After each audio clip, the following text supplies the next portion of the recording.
आपने वो मीम तो ज़रूर देखा होगा, डिस्ट्रैक्टेड बॉयफ्रेंड वाला। फॉर्च्यूनर ओनर का भी अभी वही हाल है डिफेंडर को देख के। इस मीम का रेफरेंस मैं वापस दूंगा इस वीडियो में एक बार, लेकिन आज इस वीडियो में बात करने वाले हैं कि लैंड रोवर की डिफेंडर आखिर इतनी पॉपुलर क्यों है, ऑल्सो जेन्युइन प्रोज क्या है, कॉन्स क्या है, और थोड़ा सा डिस्काउंट की भी बात करेंगे। 2019 में पहली बार डिफेंडर दिखाई गई ये वाली। जब ये आई या शोकेस की गई 2019 में, तब इसका कोई खास हल्ला गुल्ला इंडिया में नहीं था। उसका रीज़न सिंपल है, ना ही तो ओजी डिफेंडर्स जो है वो इंडिया में कुछ खास कर पाई थी, और ना ही JLR उस वक्त इंडिया में कुछ ऐसा बहुत बड़ा कर पा रहा था। तो कुछ ऐसा खासी फ़ैन फॉलोइंग थी नहीं, लेकिन डिफेंडर इंडिया मार्केट में आई ये तय था उसी टाइम पे। इस गाड़ी का हल्ला गुल्ला शुरू हुआ जब गाड़ी लॉन्च हुई और कोविड जो है थोड़ा थोड़ा सेटल होने लगा, बिकॉज उसके बाद में लोगों को समझ में आने लगा कि अरे ये कुछ चीज़ तो है। गाड़ी लॉन्च हुई 74 लाख रुपीज़ में, ये 5 डोर 1110 जो है डिफेंडर, ये लॉन्च हुई 80 लाख रुपीज़ की एक्स शोरूम प्राइस पे। बट लॉन्च होने के बाद जो हल्ला गुल्ला हुआ उसका असली रीज़न था लुक्स।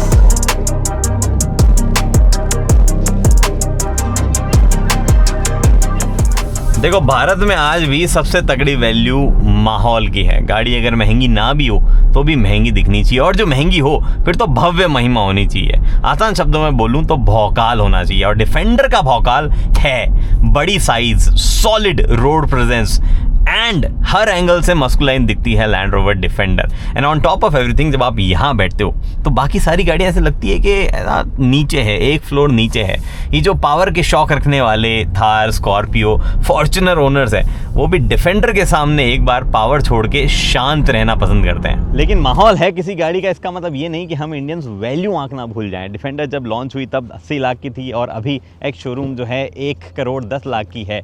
लेकिन दोनों ही सिनेरियोज में उसको एक चीज़ जस्टिफाई करनी पड़ेगी कि इतने पैसे आखिर किस बात के। फीचर से शुरू करते हैं। Basic 4x4 system, multiple screen, decent सा म्यूजिक सिस्टम, सनरूफ, वो बढ़िया एल्पाइन विंडोज़, कंफर्टेबल सीटिंग, और साथ ही में ओवरऑल फील जो है वो बढ़िया हर वेरिएंट में मिलती है। स्टैंडर्ड चीज़ है, लेकिन आप थोड़े से ज़्यादा पैसे दो, आपको और एडवांस 4x4 सिस्टम मिलता है, और बेहतर म्यूज़िक सिस्टम मिलता है, आपको और गिमिक्स मिलते हैं, जैसे कि ये कैमरा बेस IRVM, जैसे कि ये फ्रिज, मल्टीपल चीज़ें ऐड होती चली जाती है। और फिर कैबिन फील पे आओ। देखो, गाड़ी में कहीं पे भी जो लग्जरी स्टैंड पॉइंट से हाई क्वालिटी मटेरियल होता है, जैसे कि स्वेड फिनिश या किसी भी तरीके का शाइनी ग्लॉसी सोरोस्की फील वाला कोई नॉब, वो इस्तेमाल नहीं किया गया है। इनफैक्ट मोस्टली जगह आपको रबर या सॉफ्ट फील वाला फॉल लेदर कह लो, या फिर जो है रियल लेदर कह लो, वो ही अवेलेबल है। रियल लेदर तो एक्चुअली अवेलेबल नहीं है, मोस्टली फॉल लेदर या सॉफ्टेस्ट मटेरियल ही अवेलेबल है।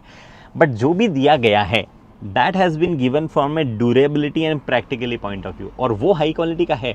किसी भी जगह पे हाथ लगा लो, या किसी भी जगह गंदगी कर दो, गिरा दो, कचरा वचरा, कपड़ा मारो गीला और एकदम साफ़, या फिर उस पार्ट को ही जो है आप रिमूव करके साफ़ कर सकते हो। जो भी चीज़ दी गई है उसका मटेरियल और उसका टेक्सचर ऐसा चूज़ किया गया है ताकि आप अगर उसको सही तरीके से अब्यूज़ भी करो तो भी वो पुराना गंदा फील ना हो। इंक्लूडिंग द फैक्ट कि डैशबोर्ड आगे जो हुड है उस पर दिया गया पैटर्न हुआ, या पीछे बूट जो है उसमें दिया गया पैटर्न है, या फिर इवन जब आप चढ़ते हो तो जो डोर सिल्स है वहाँ पर भी बार बार पाँव रखने पर, बार बार सामान रखने पर भी वो स्क्रैच अगर हो रहा है तो फील पुराना या फील जो है अब्यूज़ किया हुआ नहीं देगा। और उसी तरीके से गाड़ी को डिज़ाइन या दिमाग में जो है रखा गया था जब वो बना रहे थे। ऑलमोस्ट हर रो और हर जगह पे प्रैक्टिकल स्पेसेस दिए गए, इंक्लूडिंग द डैशबोर्ड, तो keep whatever, whenever, wherever you want. उसके बाद में है पावरफुल इंजन। देखो, पावरफुल इंजन जो है इंडिया में टॉप प्रेफरेंस में नहीं होते भाई गाड़ी खरीदते वक्त, बट जब गाड़ी 1 करोड़ या उससे ऊपर की हो तो डेफिनेटली होता है। 2 लीटर बेस जो इस गाड़ी के साथ में आता है पेट्रोल इंजन, वो उतना पावरफुल नहीं है। ठीक है, गाड़ी में 4-5 लोग बैठे हो तब भी हाईवे पे ओवरटेक वगैरह सब करवा देगा,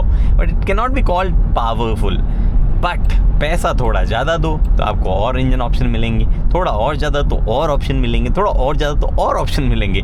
3 लीटर पेट्रोल है, 3 लीटर डीजल है, ये 5 लीटर V8 सुपर चार्ज गजब इंजन जो है वो भी है, और 4.4 लीटर का BMW सोर्स्ड एक इंजन है जो कि 0 to 100 के मामले में कई सुपर कार्स को धूल चटा दे भाई। उतनी पावर की तो जरूरत भी नहीं थी डिफेंडर में, बट ऑप्शन आपके पास में अवेलेबल है। एंड आई बिलीव ये जो 5 लीटर V8 है और जो 3 लीटर डीजल है, दोनों ही इंडिया में दुर्लभ है, बट यही दोनों इंजन है जो कि इस पर्टिकुलर साइज की गाड़ी के साथ में उनके काम के हैं जो रेगुलरली गाड़ी को मल्टीपल टेरेन्स वगैरह में यूज़ करते रहते हैं। क्या बढ़िया प्यारे इंजन है दोनों के दोनों। अनफॉर्चुनेटली जैसा मैंने बोला, दर्शन थोड़े दुर्लभ है और बिकता मोस्टली 2 लीटर ही है। तो ये सब तो अच्छी बातें हो गई जिनकी वजह से ऑब्वियसली गाड़ियों की सेल्स जो है वो बढ़ रही है, और इतनी बढ़ रही है कि JLR जो है उनकी सेल्स साल दर साल सब सारे रिकॉर्ड तोड़ रही है, अपने ही सारे रिकॉर्ड तोड़ रही है। इनफैक्ट वो अमंग टॉप 3 लग्जरी प्लेयर्स में आ गए हैं सेल्स के मामले में, जो कि वो पहले कभी नहीं थे। बट कमियां मुझे रोल्स रॉयस में भी दिख जाती है, तो ये तो JLR है। तो थोड़े कॉन्स जो है हम उनकी बात करते हैं, और सबसे पहला कौन है, रिलायबिलिटी और सर्विस। देखो ग्लोबली जो है JLR जो entire group Jaguar land rover infamous है एकदम, मतलब हर जगह जाना जाता है कि इनकी रिलायबिलिटी बहुत ही बुरी है। और मुझे नहीं लगता इंटरनेट पे इस गाड़ी की रिलायबिलिटी से ज़्यादा कोई और मीम्स आपको जो है ऑनलाइन मिलेंगे किसी कंपनी के किसी चीज़ के बारे में। हो सकता है BMW ड्राइवर इंडिकेटर यूज़ नहीं करते, उसके ज़्यादा मीम मिल सकते हैं, या हो सकता है कुछ और टिन कैन वाले जोक्स भी आपको इंडिया स्पेसिफिक तो मिल सकते हैं, बट ग्लोबली सबसे ज़्यादा मीम जो है इन्हीं में बनते हैं।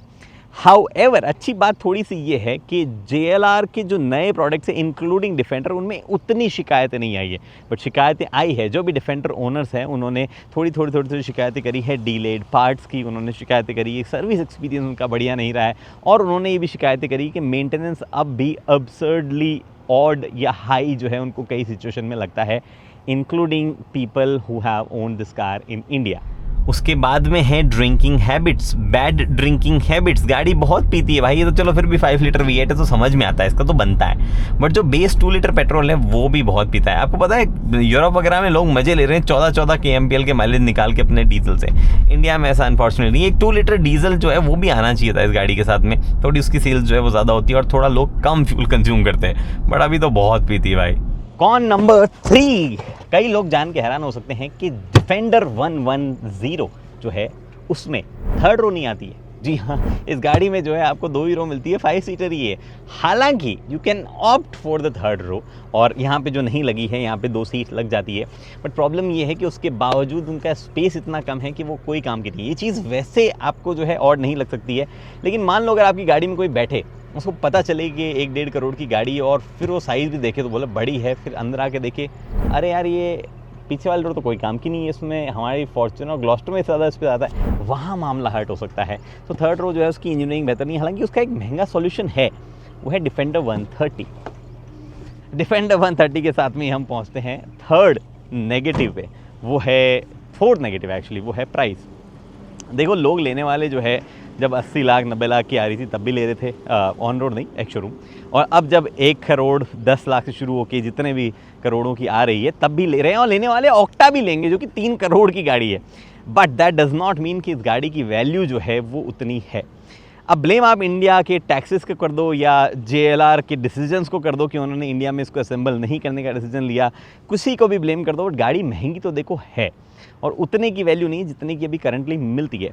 तो ये एक चीज़ जो है इसको थोड़ा बेहतर मामला किया जा सकता था। आप कंक्लूजन पे पहुँचे उससे पहले 2 पॉइंट जो मैं भूल जाता हूँ ऑलमोस्ट, वो मैं आपको बताता हूँ। पहला पॉइंट है कि this car comes in 3 sizes notably, मतलब मैंने बोल दिए वैसे तो वीडियो के बीच बीच में, बट ये एक अच्छी चीज़ है। 90, 110 और 130, ये तीनों साइजेस जो है गाड़ी की अवेलेबल है। आपको जिस पैकेट, जिस छोटा पैकेट बड़ा धमाका चाहिए या बड़ा पैकेट बड़ा धमाका चाहिए, वो आप ले सकते हैं।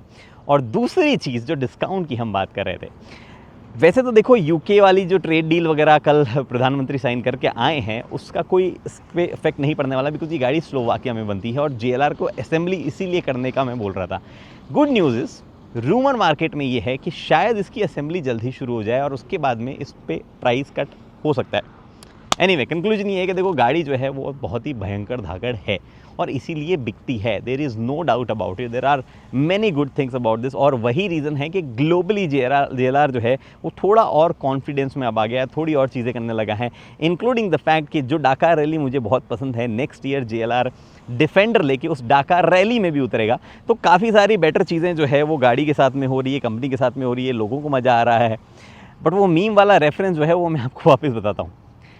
याद ना वो बंदा जो फॉर्च्यूनर वाला बंदा जो डिफेंडर को देख रहा है, उसके साइड में जो टोयोटा खड़ा है उनके पास में भी एक हथियार है। अब वो इंडिया लाएंगे कि नहीं लाएंगे वो अलग बात है। हथियार का नाम है प्राडो। उसका वीडियो जो है आप देख सकते हो, आई बटन में दिया हुआ है। मेरा नाम है Gagan, thanks for watching this video. जब आप गाड़ी चलाएं तो सीट बेल्ट पहने, इंडिकेटर का उपयोग करें और हाई बीम जो है उसको ना जलाएं जब तक सड़क पे आप अकेले ना हो।